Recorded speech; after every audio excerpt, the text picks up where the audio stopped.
living in a lonely hut in a little bay nearby, had seen the start and was on the lookout for some sign. He called to his wife just as the sun was about to set. They had watched the strange portent with envy, incredulity, and awe. The impious adventurers gave no other sign. The sailors, the Indian, and the stolen burro were never seen again. As to the mozo, a Sulaco man, his wife paid for some masses, and the poor four-footed beast, being without sin, had been probably permitted to die. But the two gringos, spectral and alive, are believed to be dwelling to this day amongst the rocks, under the fatal spell of their success. Their souls cannot tear themselves away from their bodies, mounting guard over the discovered treasure. They are now rich, and hungry and thirsty. A strange theory of tenacious gringo ghosts, suffering in their starved and parched flesh of defiant heretics, where a Christian would have renounced and been released. These, then, are the legendary inhabitants of Azuera, guarding its forbidden wealth. And the shadow on the sky on one side, with the round patch of blue haze blurring the bright skirt of the horizon on the other, mark the two outermost points of the bend, which bears the name of Golfo Placido, because never a strong wind had been known to blow upon its waters. On crossing the imaginary line drawn from Punta Mala to Azuera, the ships from Europe bound to Sulaco lose at once the strong breezes of the ocean.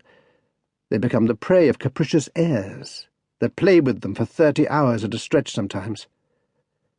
Before them the head of the calm gulf is filled, on most days of the year, by a great body of motionless and opaque clouds.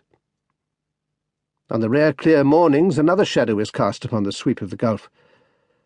The dawn breaks high behind the towering and serrated wall of the Cordillera, a clear-cut vision of dark peaks, rearing their steep slopes on a lofty pedestal of forest, rising from the very edge of the shore. Amongst them the white head of Higuerota rises majestically upon the blue. Bare clusters of enormous rocks sprinkle with tiny black dots the smooth dome of snow. Then, as the midday sun withdraws from the gulf the shadow of the mountains, the clouds begin to roll out of the lower valleys. They swathe in sombre tatters the naked crags of precipices above the wooded slopes, hide the peaks, smoke in stormy trails across the snows of Higuerota.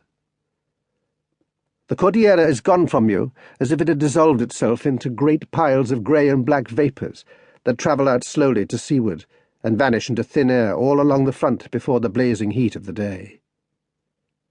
The wasting edge of the cloud bank always strives for, but seldom wins, the middle of the gulf. The sun, as the sailors say, is eating it up, unless perchance a sombre thunderhead breaks away from the main body to career all over the gulf till it escapes into the offing beyond Azuera, where it bursts suddenly into flame and crashes, like a sinister pirate ship of the air, hove to above the horizon, engaging the sea. At night the body of clouds advancing higher up the sky smothers the whole quiet gulf below with an impenetrable darkness, in which the sound of the falling showers can be heard beginning and ceasing abruptly, now here, now there. Indeed, these cloudy nights are proverbial with the seamen along the whole west coast of a great continent. Sky, land, and sea disappeared together out of the world, when the Placido, as the saying is, goes to sleep under its black poncho. The few stars left below the seaward frown of the vault shine feebly as into the mouth of a black cavern. In its vastness your ship floats unseen under your feet, her sails flutter invisible above your head. The eye of God himself, they add with grim profanity, could not find out what work a man's hand is doing in there, and you would be free to call the devil to your aid with impunity, even if his malice were not defeated by such a blind darkness. The shores on the gulf are steep too all round. 3 uninhabited islets basking in the sunshine, just outside the cloud veil and opposite the entrance to the harbour of Sulaco, bear the name of the Isabels.